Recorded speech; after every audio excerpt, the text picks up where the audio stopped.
पंहिंजे असुल हालत में बहाल करे ऐं जेके स्टूडेंट्स आहिनि उन्हनि खे पाबंद कयो वञे त उहे पंहिंजा क्लासिस पीरियड या जेकी बि आहे उहो मामूल मुताबिक़ वठनि। घूसड उस्ताद या जेके घूस्ट उस्ताद आहिनि उन्हनि जो हितां ख़ात्मो हाणे नौशहरो तमामु वॾो तारीख़ी मदरसो आहे, तारीख़ी स्कूल आहे, हिनखे पंहिंजो ओज वापसि मिलणु घुरिजे। तव्हां पंहिंजी बचपन कीअं गुज़ारी? आया बचपन जो दौर ऐं अॼु जे जंहिं स्टेज ते बीठा आहियो इन दौर में तव्हांखे कीअं थो फ़र्क़ु महसूसु थिए ऐं उन वक़्त जा दोस्त छा अॼु बि तव्हांजा दोस्त आहिनि या परे परे थी? साईं असांजो त बचपन माशाल्लाह माशाल्लाह मां अॼु बि रस खाईंदो आहियां त तमामु सुठो गुज़रियो। असां छाकाणि त सर्किल अहिड़ो पढ़ियल लिखियल दोस्त असांखे मिलियो। असां मतिलबु जेके बि समाज में बुरायूं उन्हनि खां परे रहियासीं। हिकिड़ो पढ़ियो लिखियो माहौल असांखे मिलियो जंहिंमें असां पढ़िया लिखिया दोस्त अॼु बि कंदा आहियूं। असांजी अॼु बि दोस्तनि सां जीअं पुराणा दोस्त आहिनि अनीस आहे, लियाकत आहे, सदर आहे, सईद आहे, दुर्बन भुट्टा, मोहम्मद मूसा, इहे सॼो असांजो जेको ग्रुप आहे सभु पढ़िया लिखिया तमामु अहम ऐं वॾियुनि पोस्टुनि ते अॼु बि मौजूदु आहिनि। असां गॾिबा आहियूं, सदाईं आहियूं, कचहरियूं ग्रुप जूं कचहरियूं थींदियूं रहंदियूं। असां दौर तमामु पुराणो जेको तमामु सुठो ऐं तारीख़ी दौर गुज़ारियो। अॼु बि असांखे यादगिरियूं ईंदियूं आहिनि त कीअं सॼो ॾींहुं असां जेको आहे सो किताब हथनि में खणी घरनि खां निकिरंदा हुआसीं, थोरो पढ़ंदा हुआसीं, थोरो घुमंदा हुआसीं। रेल हूंदी जिते असां रेल जी पटड़ी ते वञी ऐं यको ईअं सरल माइनर ताईं पंधु करे वेंदा हुआसीं। हूअं बि रेल जी पटड़ी जेका आहे शाम जो 6 बजे कूक ॿुधी पहुचंदा हुआसीं रेलवे स्टेशन ते। ॾाढो हिकिड़ो रौनक ऐं मज़ेदार माहौल हूंदो हो। जेको हाणे उहा रेल पटड़ी पटिजी वई, उते कब्ज़ा थी विया, कब्ज़ा माफ़िया हिन शहर खे तबाह करे छॾियो आहे ऐं चारों तरफ़ ॾिसो त कॉलोनियूं कॉलोनियूं कॉलोनियूं। मां त हैरान इहो तव्हांजो मां सां हिते ॻाल्हि कटींदी या जेतिरी मूंखे ॼाण पई आहे त तव्हां जहिड़ा इल्मु दोस्त माण्हू पढ़ियल लिखियल शौक़ु रखंदड़ ऐं सहाफ़त सां वाॻियल दोस्त ॿुधो अथमि त तव्हांजी प्रॉपर्टी ते बि कंहिं दोस्तनि हिते बिल्डर माफ़िया कब्ज़ो कयो आहे। छा वाक़ई इहा हक़ीक़त आहे या मूंखे त अफ़सोस जी ॻाल्हि आहे ऐं तव्हांखे हैरत थींदी त जंहिं घर में मां ॼाऊ निपनो आहियां उन घर जा कूड़ा कागर हिते हिकिड़ो आहे बिल्डर आहे रियाज़ मेमन, पाण खे डान गोरो सॾाईंदो आहे शहर जो। उन कूड़ा कागर पंहिंजे भाइटनि जे नाले सां ठाहिराया ऐं उन में कुझु मुंहिंजे पंहिंजे घर जा भाइट जेके थींदा आहिनि। नॉर्मली हर फैमिली में बुरा फ़र्द थींदा आहिनि। असांजे फैमिली में बि 2-3 अहिड़ा छोकिरा आहिनि जेके नशे पते तरफ़ हलिया विया, जुआउनि तरफ़ हलिया विया। उहे जीअं हर ख़ानदान में थियनि था, उहो असांजे ख़ानदान जो ॾोह न आहे त उहे उन तरफ़ हलिया विया। हाणे उन्हनि खे उहो इस्तेमालु करे 4 पैसा उन्हनि जो हिसो गरम करे उन्हनि खां कागर उन्हनि जे नाले लिखाराया, उन्हनि खां लिखाराए।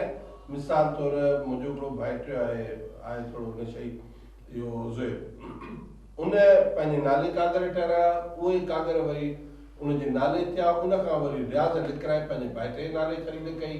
वरी इहो अजीब क़िस्म जो हिकिड़ो हुते मां माहौल ॾिठो आहे। छाकाणि मां 20 साल थिया, 20-25 साल थिया त मां नौशहरे मां सर्विस जे करे कराची शिफ्ट थी वियुसि। हाणे मां कराची शिफ्ट थी वियुसि अबनदारनि जी प्रॉपर्टी ते त मौजूदु शादी गमी अचूं था पंहिंजे घरनि में त हुन सम्झो त इहा शायदि लावारिस प्रॉपर्टी आहे, कर कब्ज़ो। हुन लावारिस प्रॉपर्टी सम्झी मुंहिंजी प्रॉपर्टी ते कब्ज़ो करण जी कोशिशि कई। कागर त ठाहिराए छॾिया, इवन उहो माइक्रो फिल्मिंग ताईं बि उहो ठाहिराया हुआ। ऐं उहो मुंहिंजी हिते बाबा असांखे हिकिड़ो पंहिंजो दुकानु ठाहिराए ॾिना जेका मां मुंहिंजी अमड़ खे हुनजा जो जेको रेंट ईंदो आहे असां ॾींदा आहियूं त अमा हाणे तुंहिंजी जेका न इहो ख़र्चु पाणी तुंहिंजो आहे। मां हुन खां कॾहिं बि कुझु बि न वरितो आहे।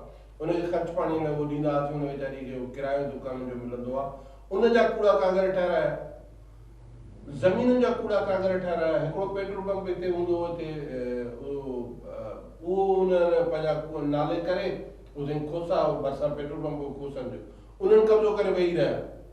अरे बाबा ही छा आहे? हाणे बंदूक ईंदो त बंदूक हणंदासीं, मारींदासीं।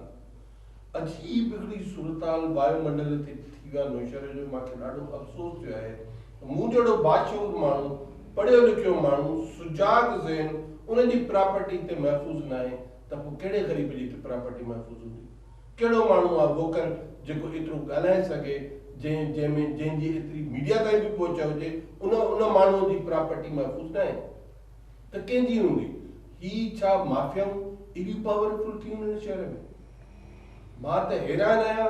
हिन माण्हू जे नाले मां हुतां मेन रोड खां वठी कयूं नाला मार्ग पढ़ंदो आहियां, का रियाज़ कॉलोनी, का रियाज़ जे भाउ जे नाले कॉलोनी, का ताजबी कॉलोनी, का मां चवां थो त ही माण्हू ही छा माण्हू आहे? यानी तव्हां सॼे शहर खे हिकिड़ो कानूननि जो हिकिड़ो जंगल ठाहे छॾियो आहे। गैर मयारी कम, गैर मयारी कानून, न हुते सीवरेज सिस्टम, न हुते पाणीअ जो बंदोबस्त, न हुते गैस जो बंदोबस्त, न बिजली जो बंदोबस्त, ऐं कब्ज़ा सरकारी भॾा सरकारी प्रॉपर्टियूं, उन ते कब्ज़ा। कंहिं ग़रीब माण्हू जो कंहिंजो को वॾो मरी वियो, विच हुनजे खीसे में 2 लख रुपया बाबा वटि करोड़नि जी प्रॉपर्टियूं लखनि रुपयनि में वठी ही माण्हू अरबपति कीअं थिया? नेब छो कोन थी हिनजी तहक़ीक़ात करे? ही अरबपति खरबपति माण्हू थी विया। तव्हांखे ख़बर न आहे रियाज़ में उन जो दर्जको दुकान हूंदो शाही बाज़ार में, हुनजा भाउर बि दर्जको कमु कंदा, त हू अरबपति कीअं थी वियो?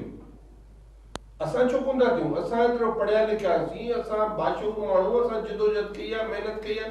असां वटि तव्हांखे जेको आहे सवाइ पघार जो कुझु न मिलंदो। पहिरीं तारीख़ ते थी त पघार जे हथनि में वरी अखियूं विझी था वियूं, पहिरीं त पघार में ॿारनि जो फीस ॾियूं, को बिजली जो बिल, को गैस जो बिल पहिरियों। ही माण्हू ईअं करे असांजो जेको आहे सो वॾनि जी प्रॉपर्टियूं तीनवाल कंदा। मां अॼु हुनखे दाद ॾिनी DC साहिब खे, त उते को ॿुधण लाइ तयारु न आहे। ADC वटि केस असांजो पियो आहे, उहो केस हलाइण लाइ तयारु न आहे। ही सॼी पैसे जी चमक आहे। मां सम्झां थो त इहा न हुजणु घुरिजे। हिन शहर खां इहा बेदन न थियणु घुरिजे, ज़ुल्म न थियणु घुरिजे। इंशाअल्लाह ताला मां जॾहिं कागर कैंसिल थी वेंदा बिला आख़िर, छाकाणि त सभु कूड़ा आहे, पर इहा ज़्यादती आख़िरकार मूंसां छो थी? मुंहिंजी इहा तव्हांजे नेटवर्क जे थ्रू डिस्ट्रिक्ट मैनेजमेंट खे तव्हां हितां जे सियासी जेके बि सियासी कल्चर ते नुमाया शख़्सियतूं उन्हनि खे बि तव्हां त जेकॾहिं तव्हां इन्हनि सां मुलविस आहियो त महिरबानी करे इन्हनि माण्हुनि खां अलहदगी इख़्तियार कयो। ही माण्हू तव्हांजे बदनामी जो बाहिस थींदा। साईं हिकिड़ी ॿी ॻाल्हि कंदो हलां त तव्हां जेकी का बि अहिड़ी यादगार लम्हो हुजे जेको माज़ीअ में जेको तव्हांखे हर वक़्तु जेको आहे सो गुले गुलज़ार महसूसु थींदो हुजे, तव्हां महसूसु कंदा हूंदो उन माज़ीअ में वञी उहो लम्हो महसूसु कंदा हूंदो त तव्हांखे वरी ख़ुशी थींदी हुजे, पोइ अहिड़ो लम्हो? साईं तमामु घणा लम्हा, तमामु घणा। मां तव्हांखे केतिरा ॿुधायां? मां प्रेस क्लब जो जॾहिं प्लाट हथु करण जे लाइ जिदोजहद शुरू कई त मूं हिते इस्पताल जे ॿाहिरां हिकिड़े प्लाट ते मूं लकड़ा खोड़े कब्ज़ो न चइजे, प्रेस क्लब जे लाइ मूं प्लाट पे हथु कयो, उहो मूं बालारियो प्लाट। त मूंखे उहो साईं दीन मोहम्मद ख़बर न आहे ज़िंदा आहे अलाह खे हुनखे वॾी हिदायत ॾिजे। साईं मूंखे चई यार मां हिते मेवूं ॿधंदो आहियां, मूं वटि घर में रखण जी जाइ कोन्हे का, बचड़नि जे लाइ खीर मिलंदो आहे जेको मां शाम जो खपायां उतां असांजो। मूं उहो सॼो प्लाट ख़ाली करे उनखे ॾिनो ऐं अॼु उहो सॼी मां ॾिठी अॼु त उते इहो पूरो बेल्ट में दुकान ठहिया पिया हुजनि पका ऐं चांहियूं ठहियल हुयूं। त मूंखे ख़ुशी थी त यार ठीकु आहे हिते ग़रीब जे इहो कमु आयो। मूंखे ख़बर न आहे उहो रेगुलराइज़ सरकार मां थियो न थियो, पर बहरहाल उहो मूंखे इलाही शयूं यादि आहिनि। मतिलबु मां हमेशह मज़लूम जो हामी रहियो। अहिड़ो भवाइतो लम्हो जेको तव्हांखे जेको यादि अची तव्हांजा लिङ कांगार थी वञनि ऐं तव्हां हैरत में अची वञो, इहो मुंहिंजी ज़िंदगीअ में गुज़रियो। भवाइता लम्हा बि इलाही गुज़रिया। कोई हिकिड़ो अहिड़ो हिकिड़ो मां तव्हांखे ॿुधायां, मूंखे जॾहिं समिट मिलिट्री कोर्ट में पेश कयो वियो त मूंखे चयूं त भाई तुम जो है इसमें मुलविस हो, हुकूमत के ख़िलाफ़ जिदोजहद में मुलविस हो, हुकूमत के ख़िलाफ़ तुम कोई जिदोजहद कर रहे हो। तो मां उन्हें कहा कि मैं हुकूमत के ख़िलाफ़ कोई जिदोजहद नहीं कर रहा। मैंने ये जो लोग हैं जो जुलूस निकाल रहे हैं, मैं उनकी रिपोर्टिंग करता हूँ। मेरा काम रिपोर्टिंग करना होता है और मैं रिपोर्टिंग में उनके साथ होता हूँ। मैं रिपोर्टिंग कर रहा था तो उन्होंने कहा अच्छा तुम्हारा कोई बड़ा है जो तुम्हारे साथ आया हो? तो मुझे वालिद साहब बाहर बैठो मेरा वालिद साहब उन्होंने चयो हुनखे सॾु कयो जंहिं मुंहिंजे वालिद साहब खे अंदरि सॾु कयो त उन महिल पुलिस खे घुराए मुंहिंजे साम्हूं मुंहिंजे वालिद साहब खे हथु खणी वञे ऐं उनखे उन सज़ा ॾेई छॾी उन महिल ई सज़ा ॾेई छॾी उनखे क़ैदी उहो मुंहिंजे लाइ हिकिड़ो तमामु अज़ियत लाइ लम्हो आहे ऐं जॾहिं असां ॿई तव्हां सां जेल में वाड़िया वियासीं त विदिन 24 आवर्स मुंहिंजी गांधी जे कराची मोकिले मुंहिंजी धीउ खे त उन महिल जंहिं महिल मुंहिंजी मां मोकिलाए लाडी जे कराचीअ मूंखे पुलिस वठी पई वई त उनजे अखियुनि मां ॻोढ़ा बि वियो मूंखे बि ॾींदी न आहिनि सर तव्हांजी का आइडियल शख़्सियत मुंहिंजी आइडियल शख़्सियत भुट्टो आहे केरु भुट्टो जुल्फ़िकार अली भुट्टो अच्छा। आइडियल शख़्सियत आहे तव्हांजी का शाइरीअ में आइडियल शख़्सियत शाइरी में त ॾिसो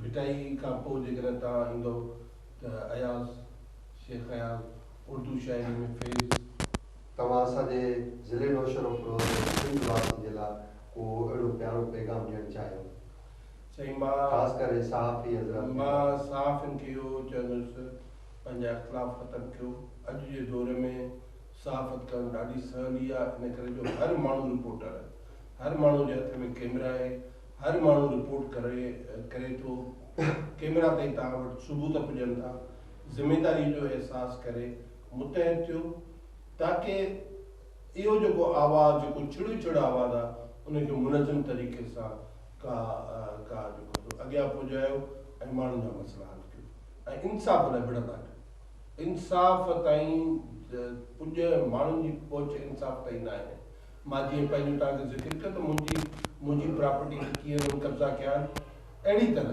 तव्हां माण्हुनि खे इंसाफ़ ॾियारियो इहो ई तव्हांजे लाइ हिकिड़ो तमामु वॾो नेकी जो कमु थींदो माण्हुनि खे इंसाफ़ नाज़रीन अॼोको हीउ असांजो प्रोग्राम हिकिड़ो माण्हू मोदीअ जो दाणो पंहिंजी पुॼाणीअ ते पहुतो लतीफ़ जे हिन सिटुनि सां त सदाए ते सबका बुख न बासे का चही तेई ज़ात जी जुंबश नाहे जा मूंसां हले सा जा जी मिठो न करे ख़ुदा हाफ़िज़ अल्लाह निगहबान।